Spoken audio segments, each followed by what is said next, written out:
A quiet suburban afternoon takes a terrifying turn when 9-year-old Liam Porter vanishes without a trace from his backyard.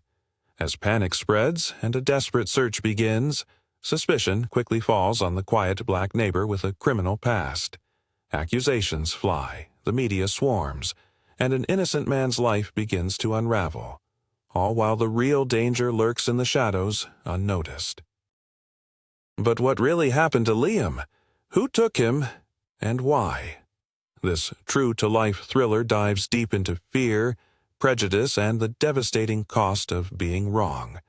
Every moment matters. Every second builds toward a final twist you won't see coming. Watch until the very end. And if this story moved you, leave a comment, like the video, and subscribe for more powerful narratives based on real human experiences. Willow Lane had always looked like the kind of street you'd see on a postcard. Neatly trimmed lawns, two-story homes with American flags fluttering from porches, and kids' bikes lazily tipped over in driveways. It was the kind of neighborhood where people waved from across the street, left Christmas lights up a little too long, and believed that nothing truly bad could ever happen here. It was 3:37 p.m. on a Thursday in early October when 9-year-old Liam Porter hopped off the school bus, his backpack bouncing against his shoulders, a soccer ball tucked under one arm. The sky was crisp and blue, the kind that made the red and orange leaves on the maple trees look like they were on fire. He ran up the walkway to the house, blue shutters, white siding, a plastic jack-o'-lantern still sitting on the steps from last weekend's neighborhood block party. His mother, Erin Porter, was in the kitchen when she heard the front door slam.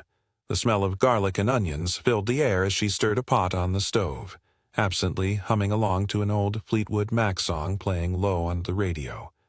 The windows above the sink were open, letting in the autumn breeze and the distant laughter of kids walking home. "Hey, buddy," she called without turning around. "Snacks on the counter, just one. We're having dinner soon." No response, but that wasn't unusual. Liam was usually outside by now, burning off the energy that always seemed to coil inside him like a spring. She glanced out the kitchen window and spotted his soccer ball resting near the bushes. Good, he was in the yard. Outside, Liam bounced the ball off the side of the house with practiced rhythm, his sneakers scuffing the edge of the patio. He loved this time of day. The in-between hours where the world felt quiet and just his. Birds chirped lazily. Somewhere a lawnmower buzzed. He aimed a kick at the far fence, but his foot missed the angle and the ball sailed over the hedge across the low wooden divider between their yard and the neighbors'. The ball landed with a soft thump in the grass near the back porch of the house next door. He hesitated. That house belonged to Mr. Jamal Robinson. Liam didn't know much about Mr. Robinson, except that he lived alone and didn't talk to many people. He drove an old gray pickup with rust on the bumper and usually wore the same faded mariner's cap pulled low over his face. Sometimes Liam saw him washing his truck or sitting on the back porch with a beer and a cigarette, watching the sky like it owed him something. The other kids didn't go near his house. Some of them whispered stories about jail, about trouble, but Liam didn't really understand them. Adults never said much, but they didn't say anything nice either. Still, his ball was sitting there in plain sight. Liam looked back toward the house. His mom wasn't watching.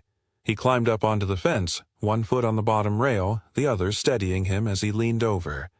"Hello?" he called tentatively. "Mr. Robinson?" No answer. The backyard was quiet, shaded, a little overgrown along the edges. The ball sat near the porch steps just a few yards away. Liam swung one leg over the fence, then the other, dropping quietly onto the grass. That was the last time anyone saw him. Back in the kitchen, Erin wiped her hands on a dish towel and checked the time. 4:11 p.m. She peered out the window again, expecting to see her son chasing that ball like always. But the yard was empty. At 4:11 p.m., Erin Porter wiped her hands on a kitchen towel and glanced out the window above the sink. The sun was dipping lower now, casting long golden streaks across the backyard. The leaves fluttered gently in the breeze, and the sky had shifted into that perfect late autumn blue, washed clean after the morning rain. But Liam was nowhere in sight. She didn't panic. Not yet. Maybe he had gone inside to use the bathroom. Maybe he had chased his ball around to the front yard, or taken his bike for a quick loop like he sometimes did. She turned off the stove and walked through the house, calling his name as she went. "Liam, dinner's almost ready, bud." Silence. She checked the bathroom. Empty. His room. Untouched. The living room. Quiet, with the TV still off and the blinds half open, letting sunlight slash across the carpet. Her chest tightened slightly. She moved to the front door, stepped out onto the porch, and scanned the street. A jogger trotted by, earbuds in. A minivan eased into a driveway 3 houses down. Sprinklers ticked away in a nearby yard. Normal. Calm.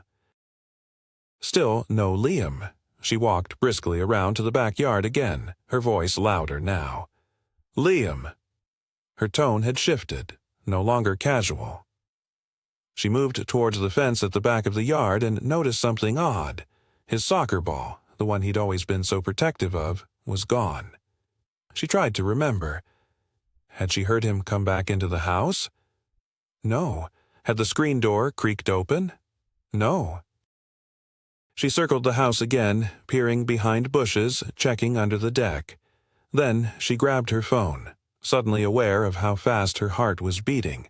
She called Tyler, her husband. "Have you heard from Liam?" she asked quickly.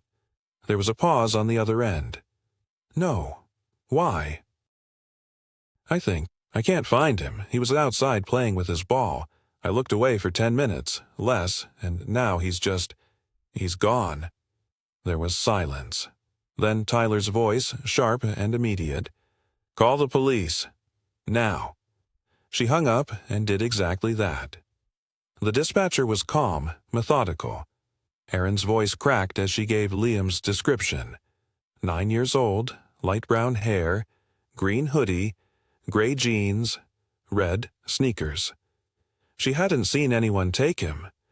No screaming, no sounds of a struggle, just nothing.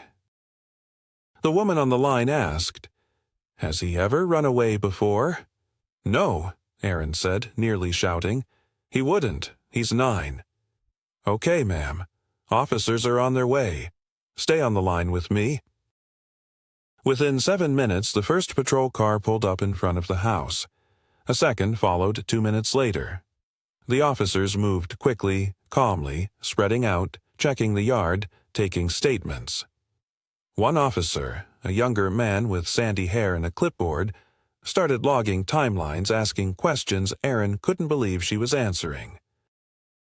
"What time did you last see him?" "Maybe around 3:45. He got home from school a little after 3:30.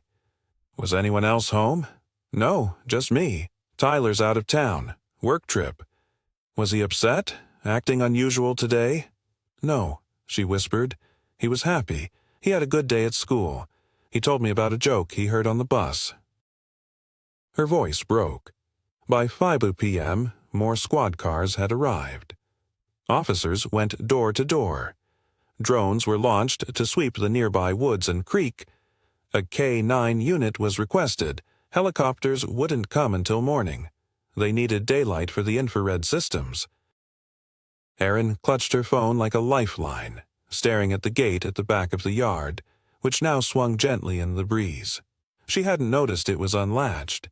It led directly to the side path between her house and the one next door. That house belonged to Jamal Robinson, a quiet man, private, kept to himself, lived alone. She had never really spoken to him, not beyond a polite nod once or twice. Tyler never liked him. Said he gave off a weird vibe. Erin had dismissed it as bias.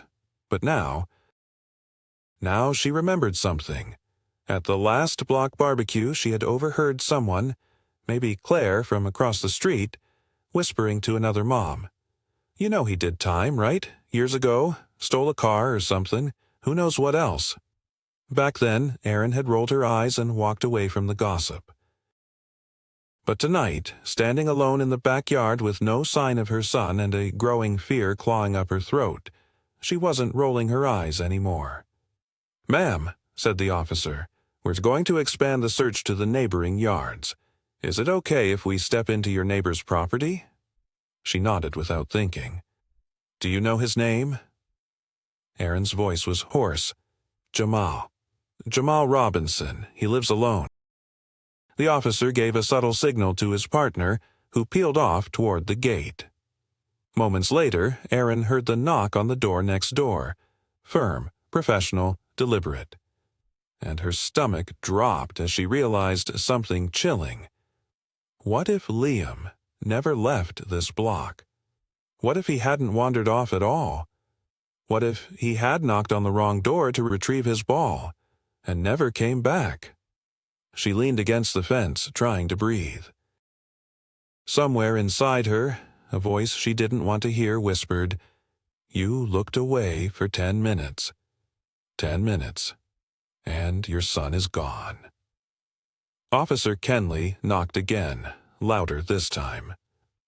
"Mr. Robinson, Portland Police, could you come to the door?" No answer. He waited, listening. The house was quiet, the kind of stillness that felt too complete, too staged. There were no signs of life through the front windows, just drawn blinds and a porch light that hadn't flicked on despite the fading sun. "Mr. Robinson," the officer said again, his voice firmer now. "We need to speak with you. It's about a missing child." Still nothing. Kenley exchanged a glance with his partner, Officer Diaz, who had circled around the side and was now stepping back into view. "Back windows are closed, curtains drawn, trash cans full. Looks like he's home," Diaz muttered. Kenley nodded. He didn't want to force the issue, not yet, but there was protocol. Just as he raised his hand to knock again, the door creaked open.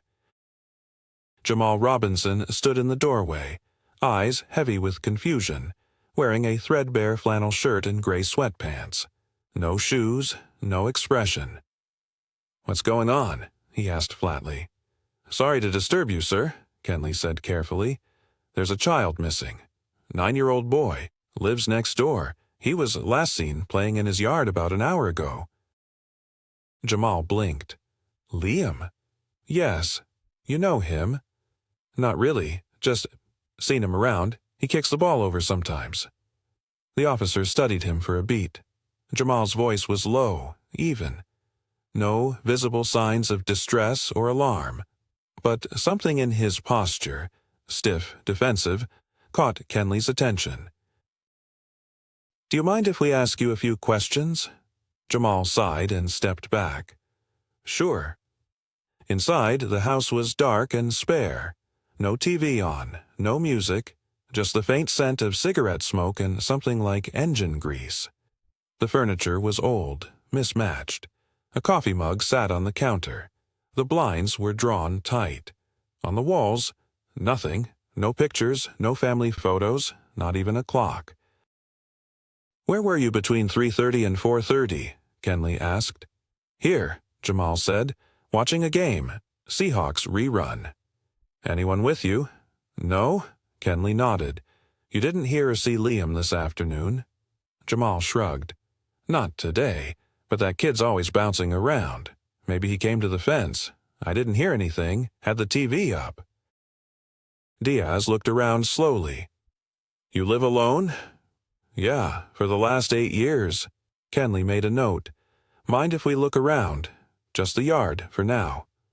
Jamal's jaw tensed, then relaxed. "Fine, go ahead."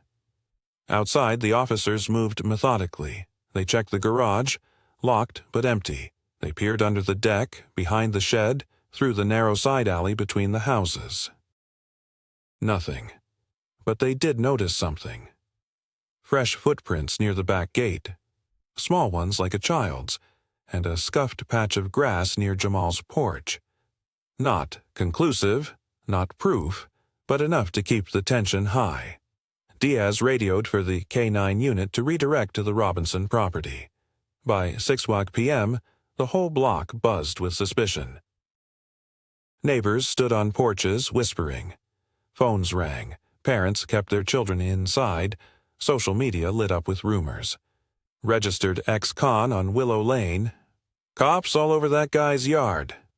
Someone posted Jamal's address to Facebook. By 6:15, someone had thrown an egg at his front door. Inside her home, Erin sat on the couch, phone in hand, trembling. Detectives had arrived by then. Older men in ties and windbreakers asking questions slowly, calmly. But Erin's mind was elsewhere. She kept glancing at the window, the one that looked out over Jamal's house. She hated herself for thinking it. Hated that dark part of her that wanted to believe he was involved.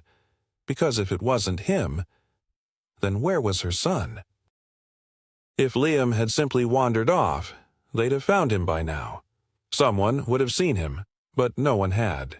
Nothing on the neighborhood cameras. No sign of him at the corner store. Nothing at the park. And that meant one thing. Someone took him. And the only person who had no alibi, no family, and a record, was Jamal. Erin swallowed the lump in her throat and looked back at the detective. "I don't want to point fingers," she whispered, but she didn't finish the sentence. She didn't need to. The detective wrote down the name she hadn't said out loud. By 7:00 p.m., the neighborhood had changed. What had once been a calm stretch of suburban safety was now bathed in red and blue lights. 2 more patrol cars idled near the curb. Yellow police tape cordoned off Jamal Robinson's property, and the low hum of walkie-talkies filled the air like background static. Inside one of the cruisers, Jamal sat in the back seat, hands clenched on his knees, jaw set like concrete. No cuffs, not yet. But he wasn't free, either. The detectives had asked him to come down to the station, and he had agreed, more out of tiredness than trust. He had nothing to hide. But in the pit of his stomach something sour had begun to rise. He'd seen this story before. At the precinct, they placed him in a beige-walled interview room with a flickering overhead light and no clock. It was quiet in the way only police stations could be. The silence of observation, not peace.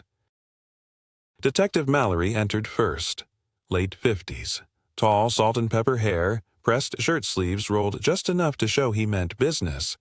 He didn't sit right away. Just stared for a few seconds too long. "You know why you're here, Mr. Robinson?" Jamal looked at his hands. "Because the kid's missing, and people like me don't get the benefit of the doubt." Mallory raised an eyebrow, then slid into the chair across from him. "Let's not get ahead of ourselves. We're just talking, okay?" "Sure," Jamal muttered. "Talking." The questioning started simple. "Did you see Liam Porter at all today?" "No." "What time did you get home?" 3, maybe a few minutes after. "TV on?" "Yeah. What were you watching?" "Seahawks 49ers 2019 game on the NFL Network." Mallory nodded slowly, made a note. "You said you were home alone?" Jamal smirked bitterly. "Don't got a wife or a dog to vouch for me if that's what you mean." "Just asking questions, Mr. Robinson." The detective's tone was level, but Jamal could feel the unspoken tension beneath it. The weight of a missing boy, a grieving mother, and a town already pointing fingers. They asked about his past. The arrest from 15 years ago. The time served, the probation, the clean record, since. Jamal answered honestly. He always did. But honesty didn't buy peace in rooms like this. Meanwhile, back on Willow Lane, the story was growing legs. Local news had arrived. A young reporter with too much hairspray was broadcasting live from the sidewalk. A quiet neighborhood rocked by the disappearance of a child. While police have not named any suspects, multiple sources have confirmed that a man previously convicted of a felony lives next door to the Porter family. That man is currently being questioned. Erin watched from her living room, curled up with Tyler, who had rushed home on an early flight as soon as he got the call. His arm wrapped around her protectively, but his eyes were sharp. locked on the screen. "You think it was him?" he asked, voice low. "I don't know," Aaron whispered. "I really don't. But who else could it be?" Tyler said nothing, but the answer hung in the air like smoke. At the station, the interview shifted tone. Detective Mallory leaned forward. "You have a record. That's a fact. That makes people uneasy." "I did my time," Jamal said calmly. "Been clean ever since. That was half my life ago."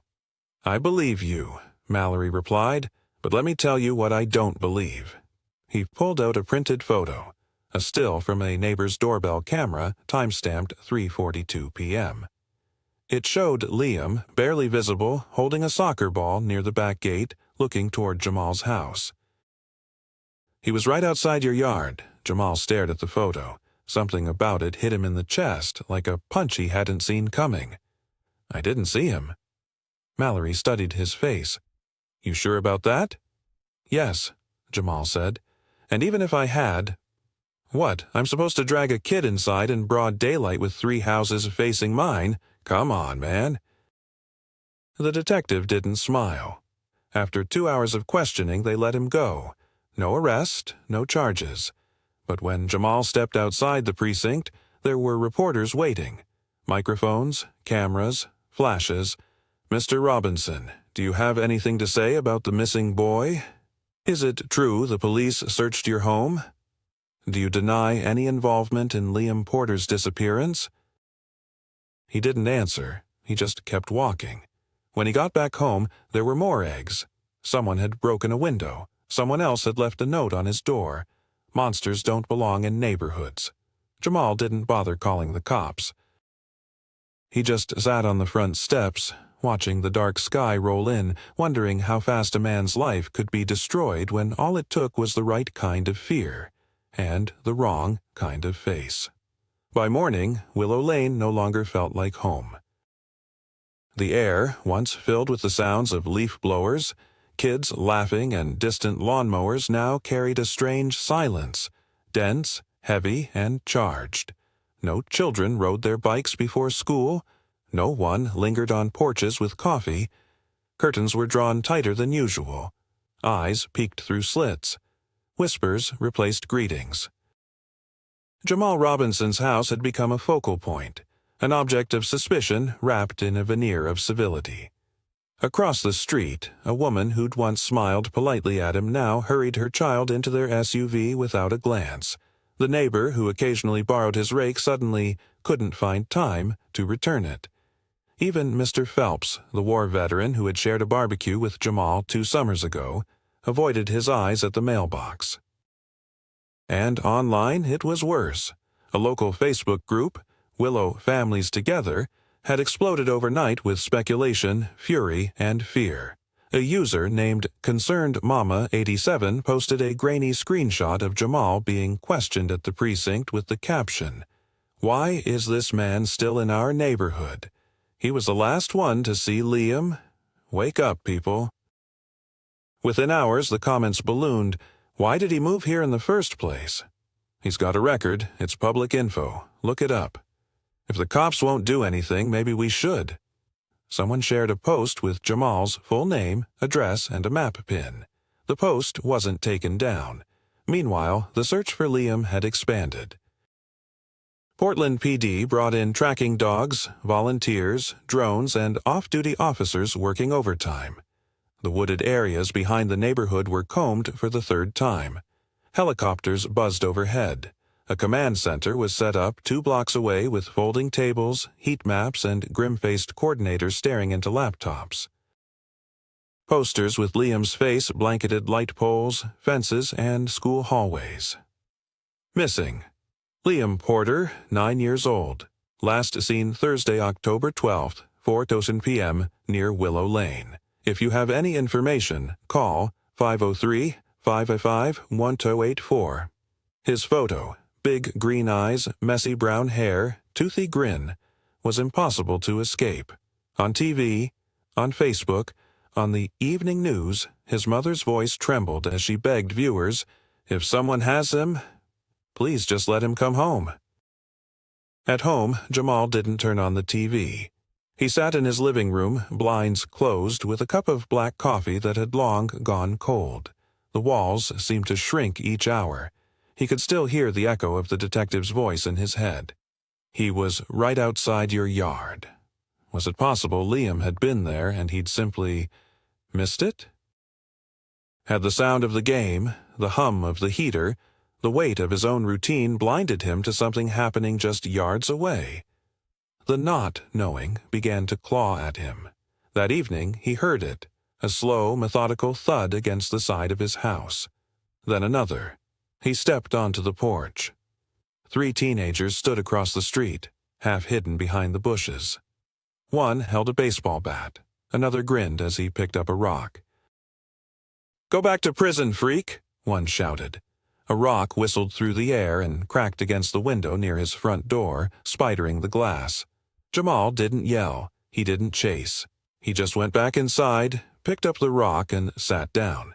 He turned it over in his hands as if trying to understand how something so small could carry so much hate. The next morning, a folded note was stuck in his mailbox.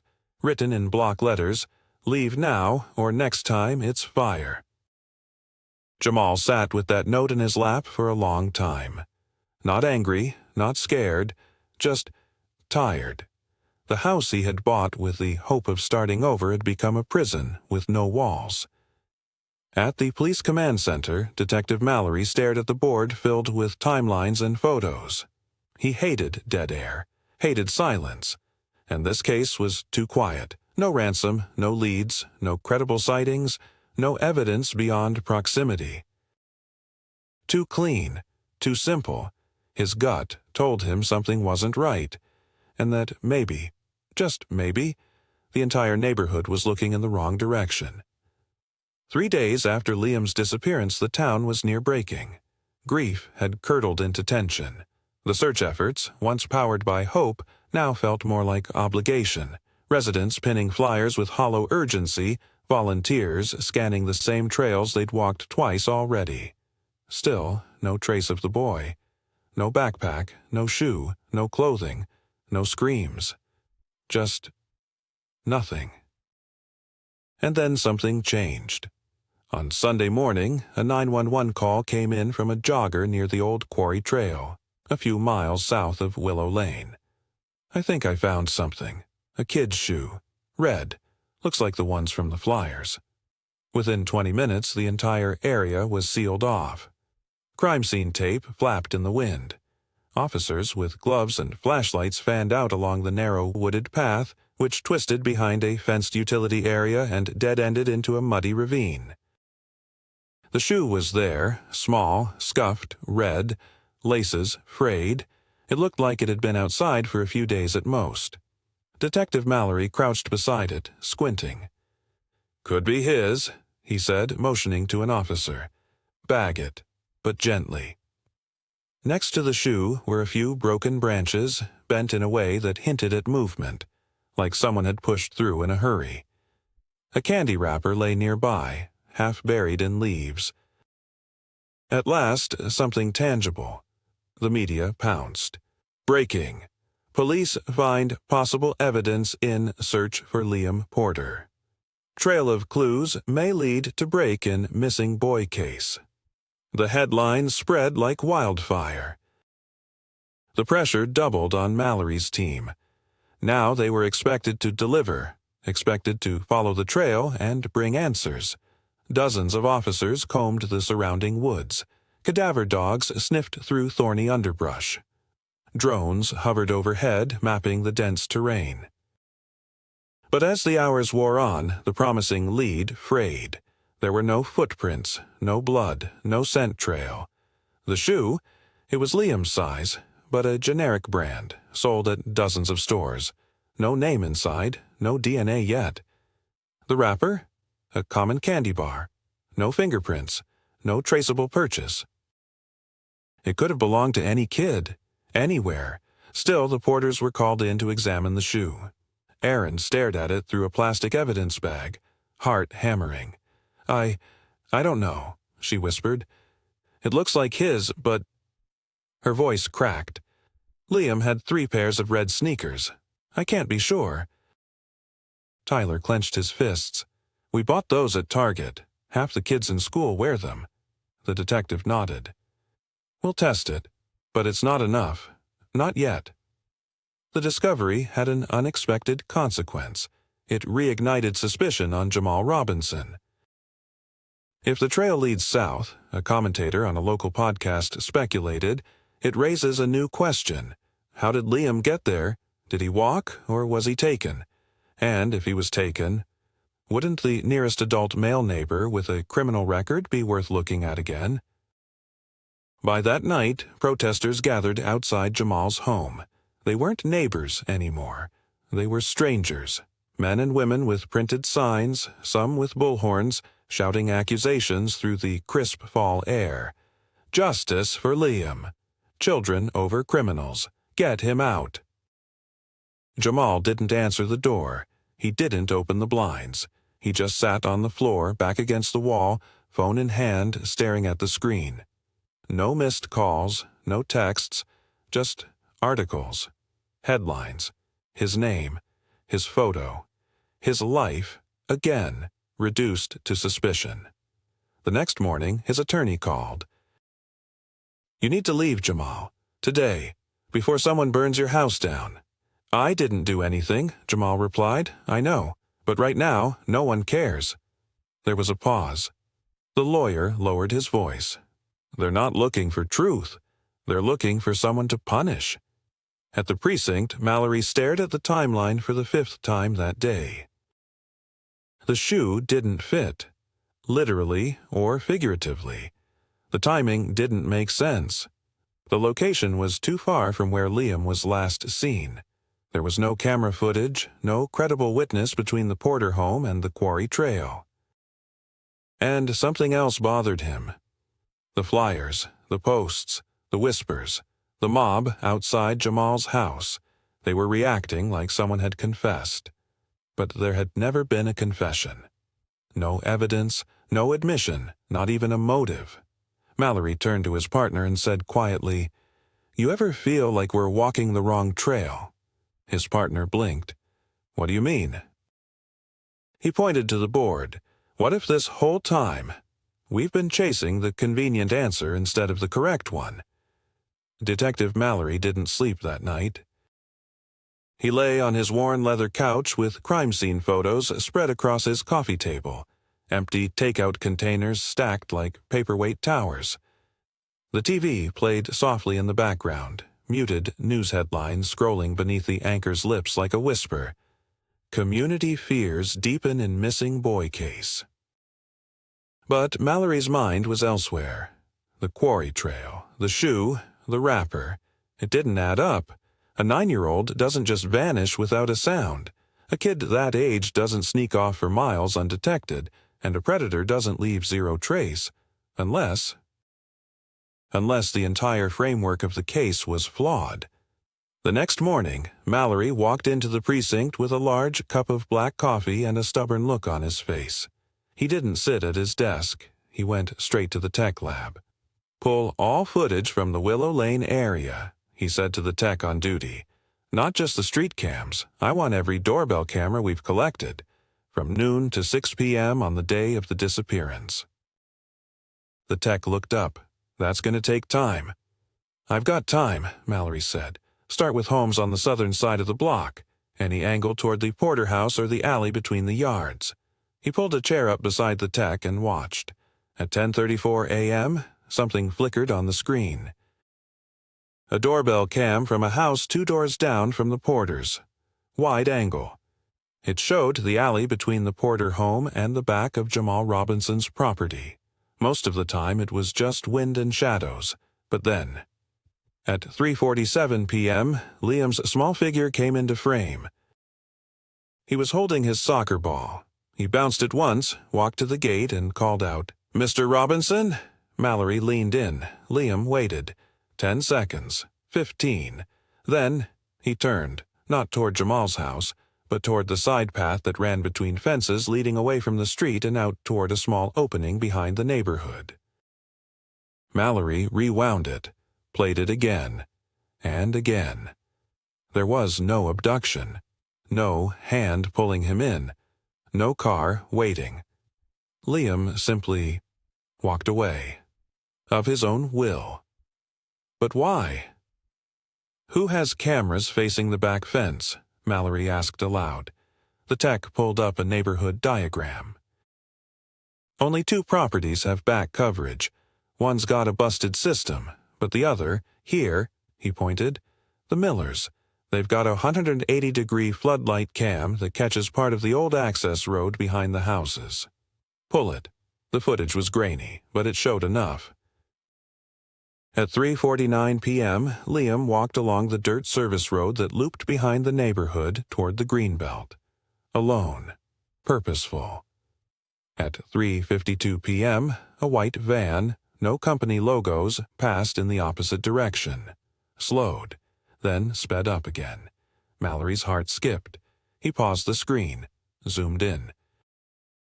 The license plate was too blurry, but the make, the model, that he could work with. Back at the command center, Mallory called an emergency meeting. His voice cut through the room.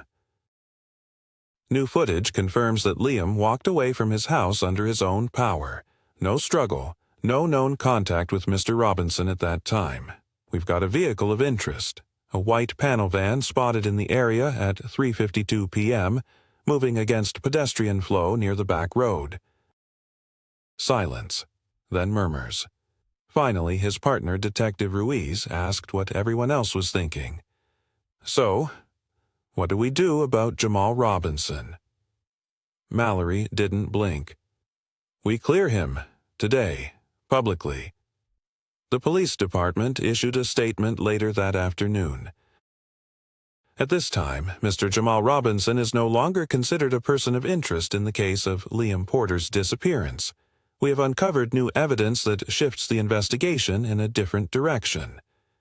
They didn't elaborate further, but for Jamal, it was too late. He watched the press conference on his battered couch, arms crossed, jaw tight. No one came to apologize. No officers knocked on his door to shake his hand. No neighbors brought casseroles. He had lost his job. His windows were boarded. The word pedo was still faintly visible beneath the fresh coat of paint on his fence. And now the same people who had all but condemned him were silent. His phone buzzed. A single message from an unknown number.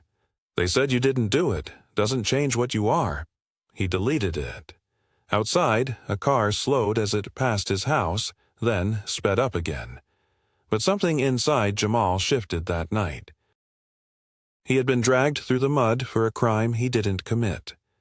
Stripped of his name, his peace, his livelihood. And now the people who did it had just moved on. He wouldn't, not yet. Not until that boy was found. And not until the people who pointed fingers learned what it felt like to look in the wrong direction and realize, too late, that they'd burned the wrong man.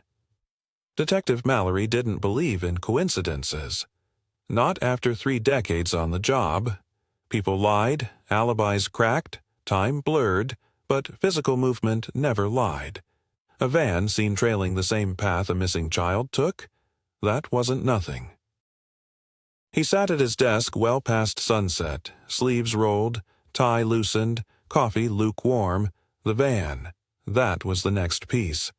He dialed up traffic division. "Run all registered white panel vans spotted near Willow Lane from 3 to 5 p.m. on October 12th. Check traffic cams, business surveillance, and highway entry logs. Commercial or private, I want every plate." The answer came hours later. 3 matches. 2 were eliminated quickly. Amazon and plumbing service vehicles on scheduled routes, drivers accounted for. But the third? No tags, no decals, no matching delivery logs, no license plate registered in Oregon. It appeared in 2 camera frames, once turning onto the old access road at 3:51 p.m. and once exiting the area 5 minutes later. A ghost van. The next morning, Mallory visited the Millers, the family whose camera had caught the crucial footage. He brought a high-res still on his tablet and showed it to the homeowner, Greg Miller, a wiry man with a clipboard of house chores. "Do you recognize this van?" Mallory asked. Greg squinted. "Could be the same one that parks outside the old burned-out mechanics shop on Alder sometimes. Don't know who it belongs to. Kind of beat up. Never seen anyone get in or out." Mallory made a note. "That's 15 minutes from Willow." "Yeah, but it's quiet over there. No one notices much." "Thanks," Mallory said. "Mind if I leave a unit parked near your back fence for the next few nights?" "Be my guest. Just don't block the trash bins." By noon, Mallory was driving solo to the address on Alder Street. He parked across from the crumbling brick building. The shop looked long abandoned. Metal shutters sealed over the bays, weeds growing from cracks in the pavement, graffiti scrawled across the rear wall. A rusted chain wrapped around the front door, padlocked twice over.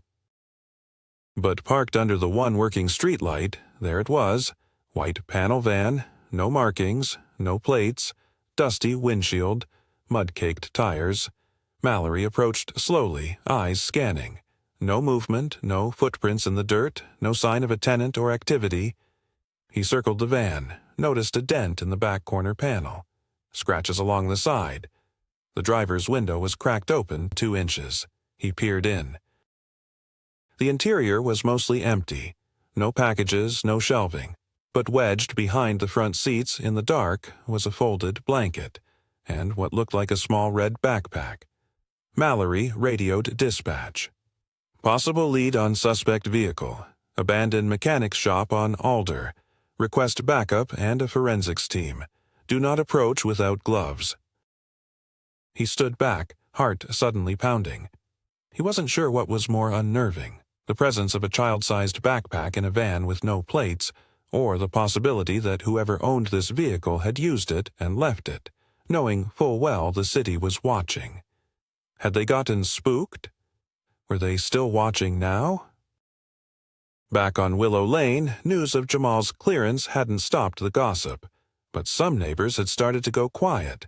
There was an uneasy guilt in the air, like a town collectively waking from a fever dream.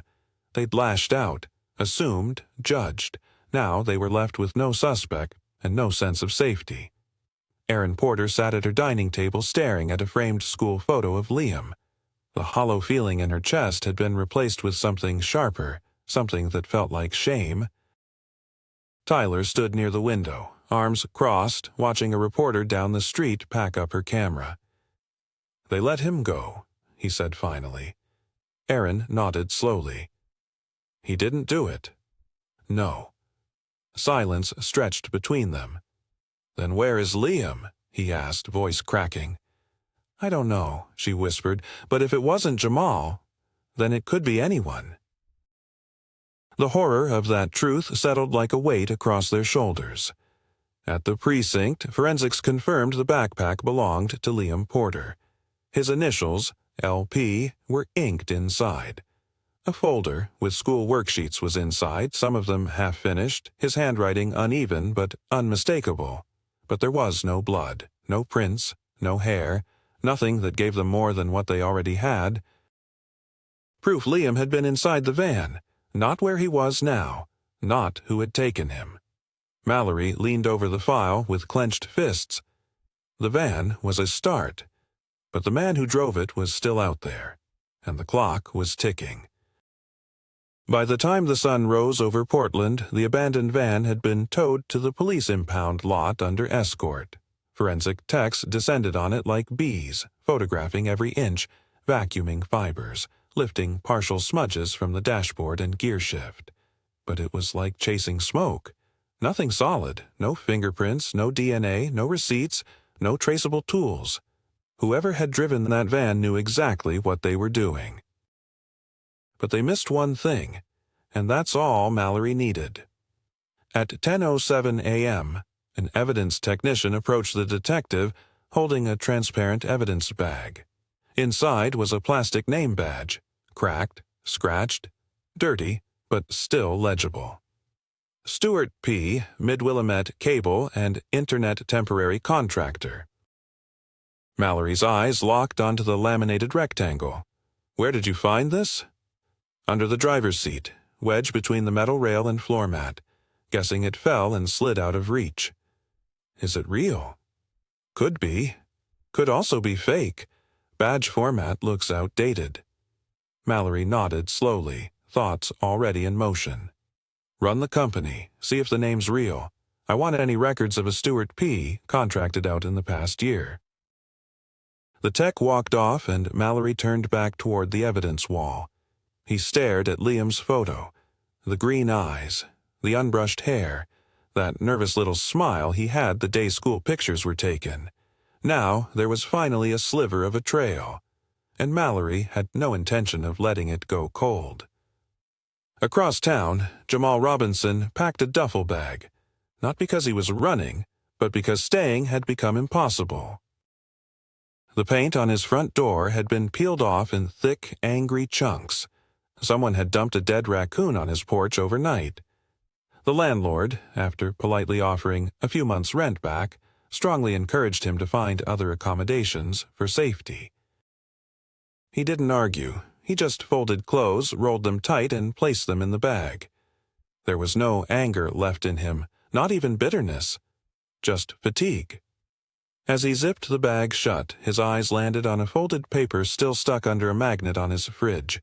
It was a flyer, Liam's missing poster. He'd left it up, after everything. Not to prove a point, but because something in his gut told him that kids still mattered.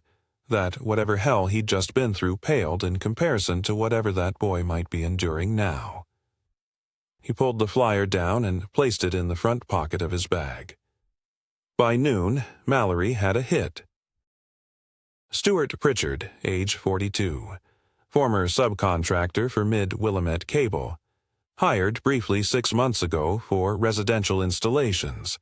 Let go after complaints from 2 clients. Rudeness, 1 alleged break-in attempt, never proven. No recent address listed. Phone number disconnected. But something jumped out. On the intake form, Pritchard had listed a personal vehicle for transportation, white 2006 Chevy Express. No plates were recorded. Mallory felt his pulse tick up. He drove straight to the last listed address for Pritchard, a worn-down RV park on the east side of the city where aging trailers squatted between cracked pavement and overgrown weeds. The manager on site remembered him. Quiet guy, little twitchy, paid cash, stayed for 3 weeks, then vanished. Left behind a mattress and a bag of empty beer cans. Never saw him again. Mallory showed Liam's photo. The man hesitated. No, haven't seen that kid. But now that I think about it, he had a bunk set up in the RV, 2 sleeping bags. 2? The implication chilled Mallory. He left the park, radioed the office, and requested a warrant for Pritchard's digital footprint. Email, old bank activity, and any social media scraping their tech team could recover. The man was a ghost, but ghosts leave shadows. Back in Aaron Porter's home, the weight of the past week was collapsing in on her. She hadn't eaten more than a bowl of cereal in 3 days. The house was silent, save for the occasional buzz of her phone, mostly news updates and messages she didn't want to read. Then, around 2 p.m., the doorbell rang. She opened it to find Jamal Robinson standing at the bottom of the porch steps. He looked tired, not angry, not afraid, just human. I heard they cleared me, he said quietly. Aaron stepped out slowly. They did. I also heard your boy's backpack turned up. She nodded, lips pressed together, eyes glassy. I'm leaving the neighborhood, Jamal said, but I wanted to say something before I go. He paused, staring at the sidewalk for a second, then back at her. I don't blame you. I don't blame anyone. But next time someone disappears, maybe remember that not every quiet man is hiding something, and not every loud one is telling the truth. He didn't wait for a reply.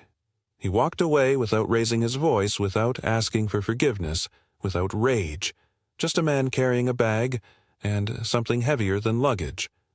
At the precinct, Mallory sat with the data report that had just come in. Search history. Pritchard had used public library terminals across 3 counties.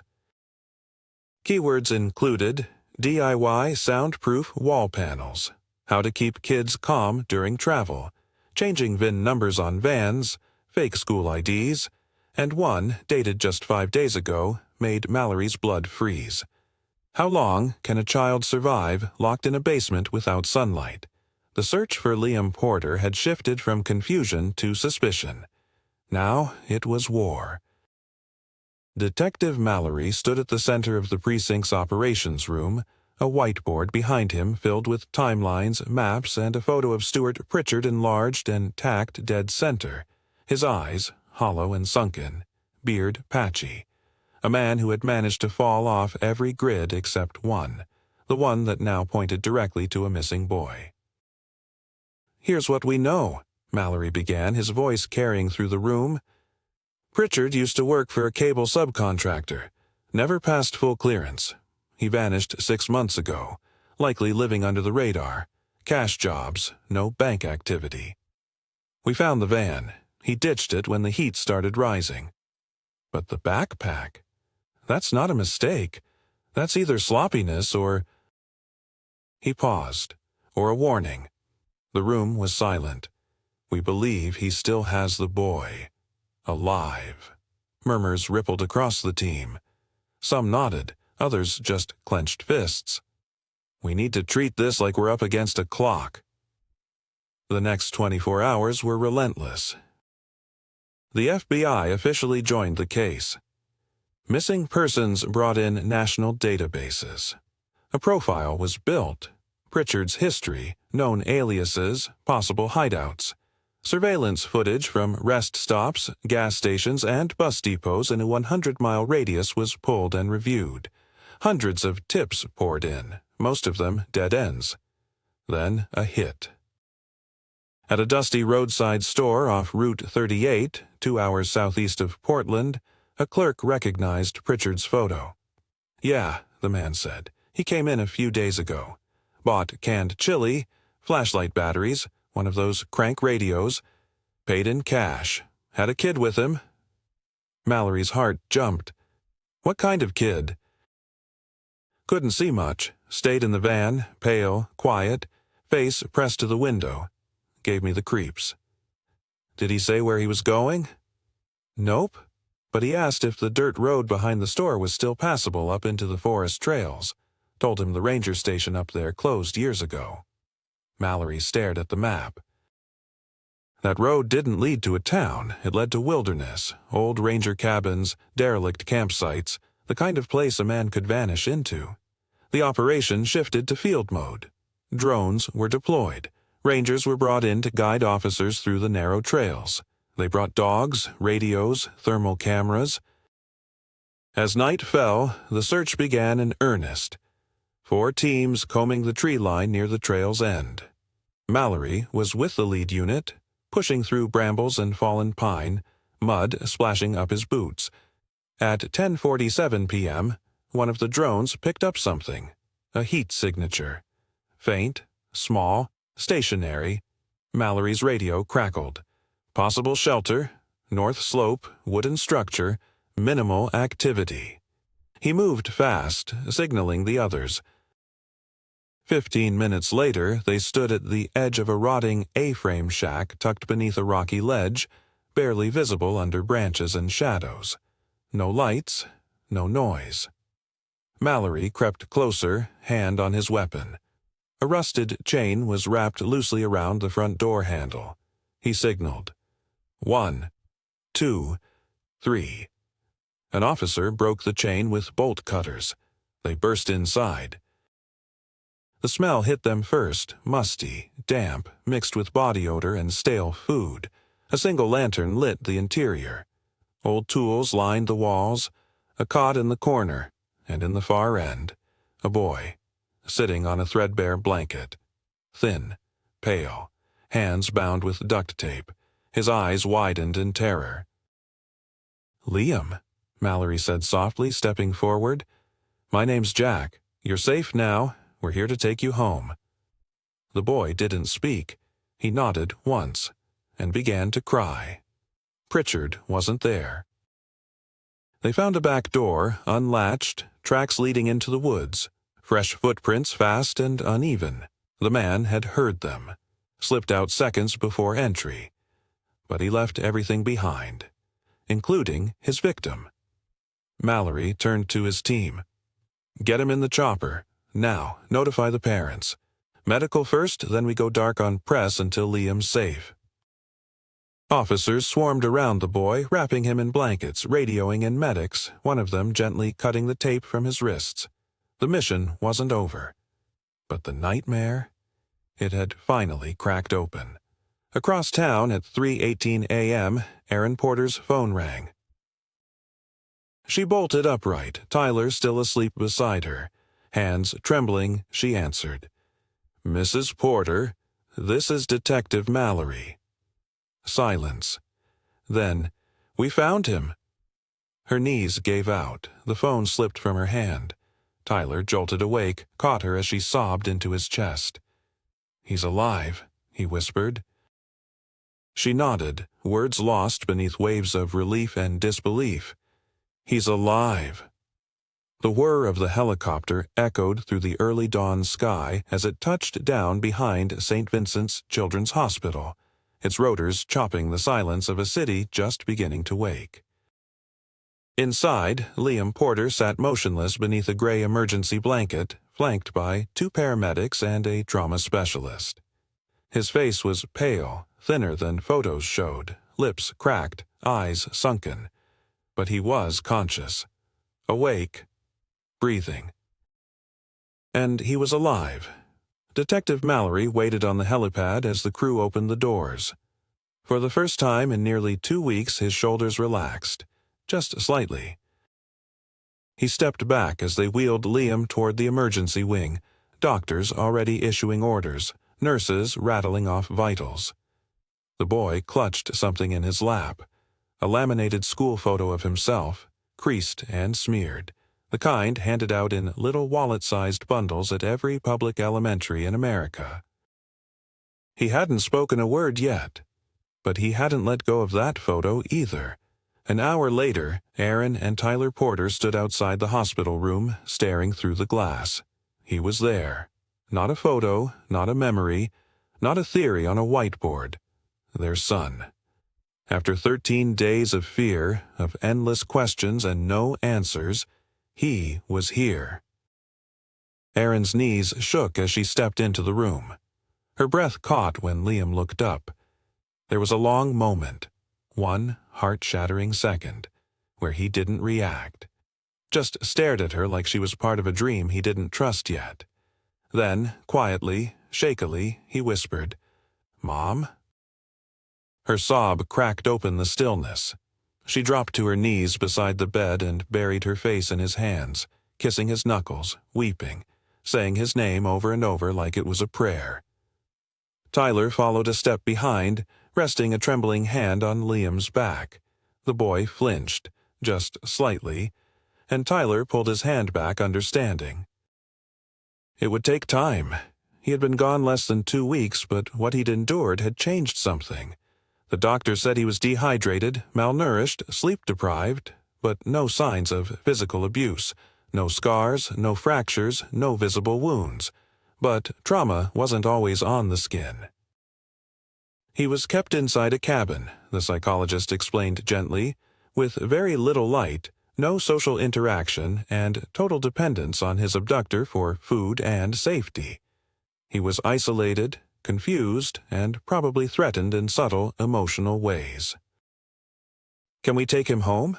Erin asked. The doctor paused. "In time. But first, he needs rest, security, counseling.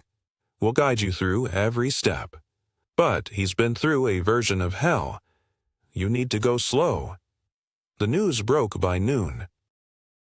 Liam Porter found alive, 13 days after disappearance, boy rescued from forest cabin. Suspects still at large, police ask for public's help. The city rejoiced. Candles were lit outside the school. Strangers left teddy bears and balloons outside the Porter home. Children wrote cards. A church bell rang 13 times. And still, one man remained forgotten. Jamal Robinson sat in a motel room 30 miles away, watching the report alone. The TV glowed in the dim light as the anchors recited the story. The van, the forest, the cabin, the rescue. Not a single word about him. Not one correction, not one retraction, not one apology. He turned off the TV and sat in silence. Then, after a moment, he reached into his bag and pulled out the folded flyer, the one with Liam's photo and the word "missing" in bold across the top. He stared at it, then folded it again and slipped it into his jacket pocket. Back at the hospital, Liam finally asked a question. It was late. Aaron sat at his bedside, holding his hand gently, while nurses dimmed the lights. "Was I gone a long time?" he whispered. She swallowed hard. It felt like forever.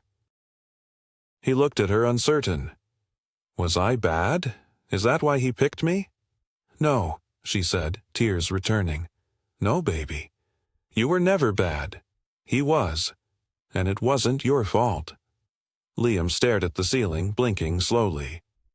"He said you didn't want me anymore." Aaron broke then. Not loudly, not theatrically, just a quiet gasp as her heart collapsed. She leaned over and kissed his temple. "I looked for you every second. I never stopped. Never." He closed his eyes, and for the first time since he'd been found, he fell asleep. Outside the hospital room, Tyler sat in the hallway staring at the floor. Detective Mallory walked up, a folder in hand. "We're close," he said. "Pritchard's still out there, but not far. He left too much behind." Tyler didn't look up. "Do you think Liam will be okay?" Mallory exhaled. "Physically, yes. Mentally, that's a longer road."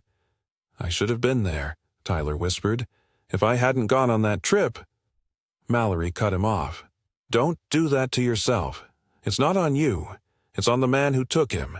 And we're going to find him." Tyler nodded faintly. Did Jamal ever get an apology?" Mallory's jaw tightened. "No, but he damn well deserves one." 3 days later, under a sky bruised with overcast light, Jamal Robinson stood before a row of microphones, blinking beneath the hard flash of cameras.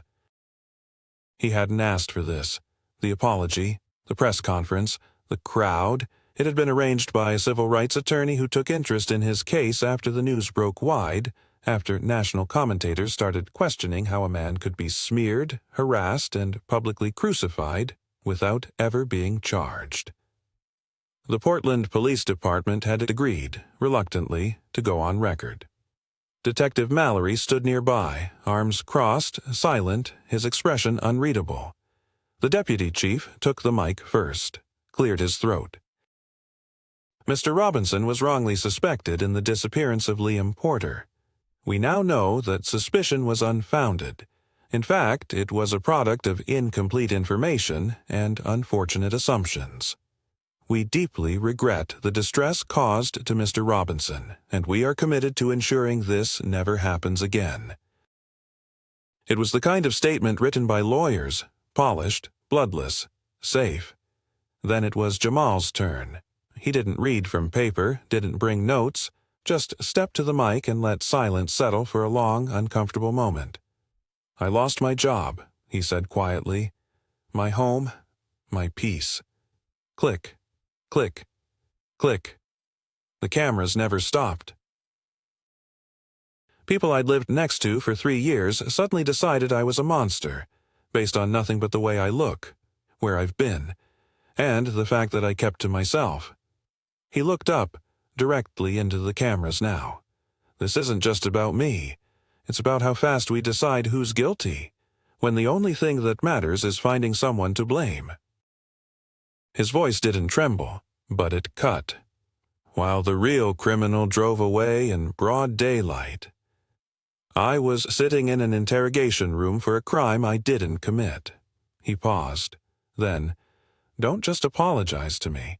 Apologize to every quiet black man who walks your neighborhood and knows someone's always watching him like a threat."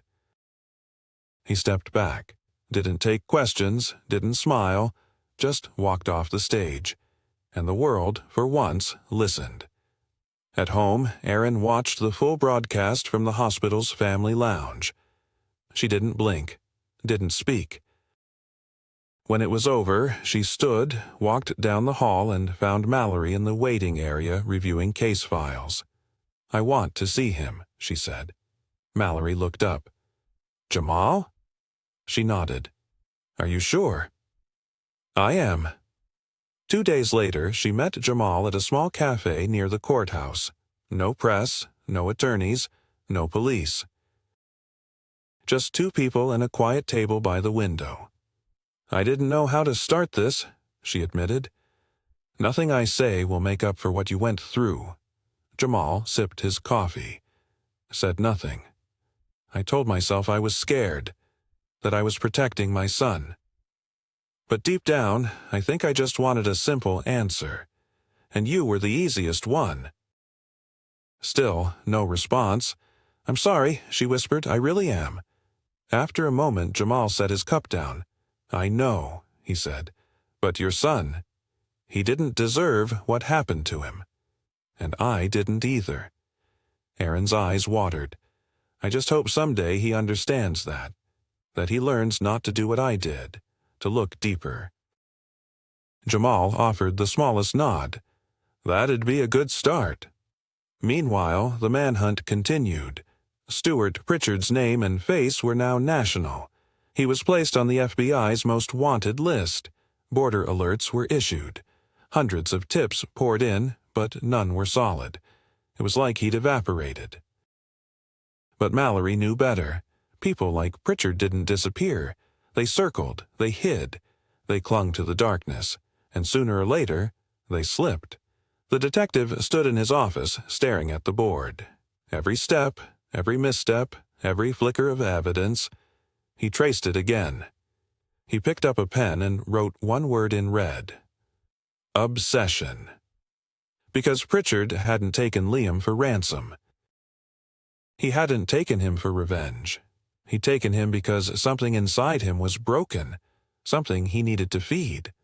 And Liam had been small, trusting, and close. And if Pritchard was still out there, he'd try again. Back in the hospital, Liam sat with his therapist, clutching a worn notebook. He didn't speak much. But he drew. His latest page showed a crooked cabin in the woods, a van, a boy behind a window, and a shadow with no face. "What's that?" the therapist asked gently. Liam paused, looked down, then pointed to the shadow. "That's the lie he told me," he whispered. The therapist blinked. "What did he say?" "That you'd never come," Liam said. "That I'd be alone forever." Then he looked up, his eyes clearer than they had been in days. "But you did." Liam came home to balloons, banners, and casseroles. Neighbors lined the sidewalks of Willow Lane, clapping as the Porter family car pulled into the driveway for the first time in almost 3 weeks. Some waved with watery smiles. Others kept their distance, unsure of what to say or how to say it. Erin had tried to keep the return quiet, but word travels fast in neighborhoods like theirs. And while the town was ready to celebrate, Liam was not. He stepped out of the car slowly, shrinking from the sudden attention. A camera flash from across the street made him flinch. When someone shouted his name, he ducked behind his mother and gripped her coat tight. Erin raised her hand to the crowd, grateful, polite, but firm. "Please," she said, "let him rest." The street went quiet. Liam looked up at the house. The welcome home sign stretched across the porch, the front window decorated with cut-out stars and hand-drawn hearts. But the door, the yard, the fence, everything felt smaller than he remembered. Inside, he wandered from room to room, barely speaking. His bedroom was just as he'd left it, sheets still messy from the morning he disappeared, action figures frozen mid-battle on the windowsill. His favorite hoodie still hung on the back of his chair. Erin stood at the doorway, holding her breath as she watched him look around. He didn't cry. He didn't smile. He just sat on the edge of the bed, picked up one of the action figures and turned it over in his hands like it belonged to someone else. Later that evening, Tyler grilled burgers out back while Aaron tried to coax Liam into eating. He picked at the bun, peeled apart the lettuce, pushed the plate away. "Can I sleep somewhere else?" he asked quietly. "Somewhere else?" He didn't answer. Aaron followed his eyes to the corner window. From there, you could see the side fence. Beyond that, the alley, the path, the gate, where it had all started. She nodded. "Of course, we'll figure it out." That night he slept in their bed, Aaron on one side, Tyler on the other, neither of them daring to move, to breathe too loud. Liam didn't speak, just laid there with his eyes open long past midnight. The next day, a therapist arrived at the house for a home session. She brought crayons and memory cards, picture books, and a soft voice. Liam sat at the kitchen table answering in whispers, sometimes nodding, sometimes not. At one point, she held up a picture of a cabin. "Have you seen anything like this before?" He froze. His hands curled into fists. His lips quivered. Then, quietly, he stood up and walked out of the room. The therapist looked at Aaron. "It'll take time." "I know," Aaron said, voice shaking, "but I don't know if he'll ever feel safe again." The therapist hesitated. He might, but only if the people around him stop pretending everything is already okay. Across town, Mallory got the call he'd been dreading. A boy had gone missing in Tacoma. 9 years old, brown hair, quiet, vanished after school. No witnesses. A week later, a white van was spotted near the area, unmarked, matching the model of Pritchard's last vehicle. But by the time they got the plate, it was already gone. Mallory stared at the new file on his desk, bile rising in his throat. Pritchard was hunting again. At school, Liam's return was met with awkward kindness, cards, applause, hushed stares in the cafeteria. But children sensed change. He wasn't the same. He flinched when classmates shouted. He hated closed doors. He sat near the exits. When the fire alarm was tested during morning drills, he curled under his desk and sobbed. Teachers tried. Counselors stepped in. But trauma speaks a language no lesson plan covers. One night, as Aaron tucked Liam into bed, he whispered, "Do you think he's coming back?" She froze. "Who?" she asked. "You know who." Her heart broke again. "No," she said. "He's not. He'll never hurt you again. We're safe." He turned his head toward the window. "How do you know that?" She didn't answer. Because she didn't know. Not really. At the precinct, Mallory stood before the board, now split in two. Liam Porter, found new case, active. Different names, same shadow. He picked up a pen and drew a connecting line between them. It didn't feel like a win. It felt like a pause, the kind predators take before striking again, and he was done being one step behind. Detective Jack Mallory didn't sleep much anymore.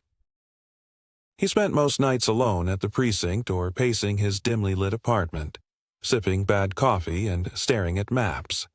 Red strings now stretched across 2 corkboards in his office, one for Liam's case, one for the new boy in Tacoma. Both led to the same place, a white van and a ghost named Stuart Pritchard. It had been 11 days since the Tacoma boy vanished. Still no ransom note, no demand, no clue. Just like before. But Mallory knew better now. Pritchard wasn't looking for money. He was looking for ownership. And if the pattern held, he'd try to disappear again. Same tactics, same timeline. The difference was, this time, Mallory was waiting. At a federal field office south of Seattle, a tactical task force had been assembled under the radar. No press, no leaks. Mallory had convinced the FBI to pull in surveillance vans, facial recognition teams, and vehicle tracking AI. But the real trick wasn't power. It was bait. The next morning, Mallory stood in a conference room surrounded by digital crime analysts and behavioral profilers. He clicked through slides on the screen. Pritchard doesn't want the spotlight, but he watches it. He feeds on proximity. That's why he targeted Liam. Local kid, local access, close to his hiding place. Same with Tacoma. He flipped to a new slide. He also likes patterns, power, predictability. He stalks his victims quietly, parks in familiar lots, walks city blocks to avoid cameras, and always returns to the comfort zone before grabbing them. Mallory turned to the map. There are only so many places where he could hide a child for 10 days without being seen. He circled a region in red. Old mining towns, state park land, Forest Service roads, cabins off-grid, but within driving range of a store or gas station. Then he tapped the screen again. Here's where we plant the story. The plan was risky. Mallory called a contact at a news station and arranged for a subtle leak. Authorities investigating link between suspect in recent abduction and prior job site near Mount Hebron. It was vague, no location, no names, just enough to trigger curiosity. They knew Pritchard monitored news reports, and if he saw the bait, he might panic, might try to move again. All Mallory needed was motion. 3 nights later, the trap began to close. A convenience store in a backwoods town near Mount Hebron pinged a stolen credit card, one flagged from a Tacoma hardware store. The card belonged to a man reported missing 2 weeks earlier. Pritchard had likely stolen it. Security footage confirmed it. Same dirty flannel, same slouched walk, same wiry beard and twitching jaw. Mallory was in a car within minutes. Hours later, federal agents descended on an abandoned hunting cabin off a narrow fire road 6 miles from the last sighting. Inside, they found the Tacoma boy, alive, shaken, wrapped in layers of old blankets, but breathing. No Pritchard, but he had left behind his laptop, and for the first time, they had a look inside his mind. The hard drive contained months of search history, maps, journals, files labeled with names of children, photos clipped from online yearbooks, surveillance logs from neighborhoods across Oregon and Washington. One folder was labeled LP 2023. Inside, photos of Liam, candid, from a distance, some taken months before the abduction. He had been watching for a long time. But worse, another folder, created just 2 weeks ago, reclaiming what's mine. Inside, a single note. You took him from me. You think he's safe. You're wrong. I always finish what I start. Mallory stared at the screen, the words drilling into him. He turned to the lead agent. He's not done. He's coming back. Back in Portland, Erin sat at the kitchen table with her phone face down beside her. Liam was upstairs, asleep, or pretending to be. The house was finally quiet, but she couldn't shake the weight behind her eyes. Then her phone vibrated. Mallory. She picked up quickly. Is it? We found the Tacoma boy, he said. He's safe, but Pritchard escaped again. Her stomach dropped. Do you think? I do. He left something behind, something meant for us to find. Erin, yeah, I think he's coming back for Liam. Silence. Then, what do we do? Mallory's voice was calm but urgent. We set a trap. The plan was simple in theory, dangerous in execution. Pritchard thrived in the shadows. He avoided confrontation, hunted the isolated, preyed on fear. But now, for the first time, they knew what he wanted. Not just a child, not just Liam, but control. He hadn't finished his story in Portland, and predators like him. They always came back to finish. Mallory's strategy was to flip the script, turn the prey into bait. 3 days later, the Porters were relocated to a safe house, a modest 2-story rental at the edge of Forest Grove, an hour west of Portland. It looked like any suburban home, basketball hoop on the garage, wind chimes on the porch, a swing in the tree. But inside, every inch was wired. 3 surveillance vans were parked within blocks, disguised as plumbing and delivery trucks. Infrared cameras covered every angle of the property. SWAT officers with unmarked badges rotated in 12-hour shifts. Even the postal box was rigged with a GPS trigger. Liam stayed inside. He knew, in general terms, what was happening, that the man who took him was still out there, and that the police were trying to trap him. He nodded when they explained, said nothing when they asked if he was scared, but Aaron saw the way his hands shook when he thought no one was looking. The first 3 nights passed quietly. On the 4th, motion sensors near the alley behind the house lit up. A shape moved behind the trash bins. A man, but it was a homeless veteran looking for cans. The 5th night passed, then the 6th, but on the 7th night, at 3:14 a.m., the camera at the rear of the house picked up a different kind of movement. Slower, deliberate. A figure in a hooded jacket approached from the tree line, not stumbling, not scared, stalking. He paused near the utility box, looked up, right into the lens, and smiled.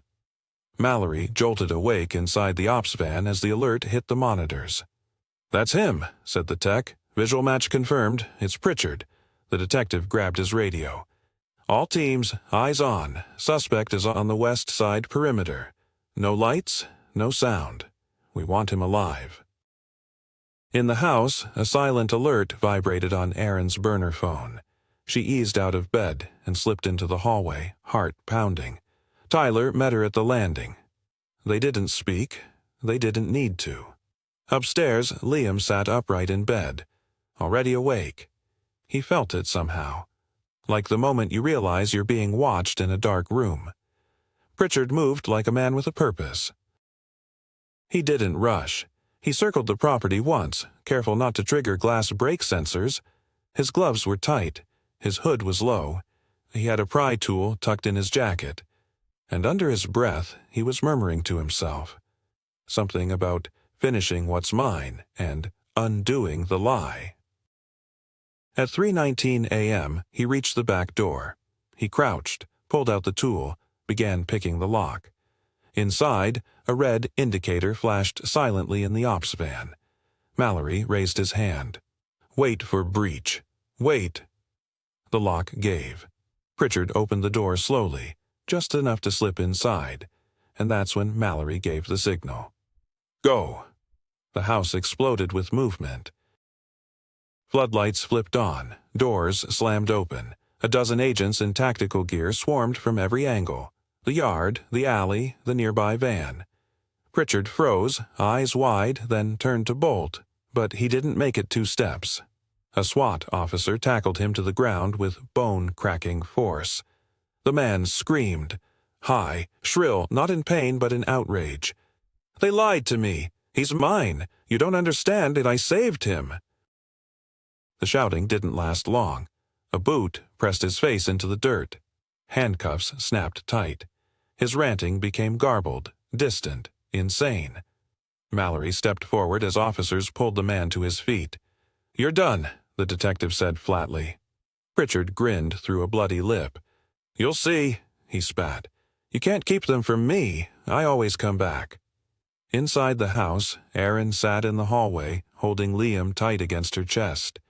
His small hands were clenched into fists. His breathing rapid. "He's gone," she whispered into his ear. "He's never coming back." Liam didn't speak, but for the first time in weeks, his body began to relax. 2 weeks later, news of the arrest made national headlines. Child abductor caught in failed second attempt. Liam Porter's captor brought to justice. FBI confirms multi-state trail of victims.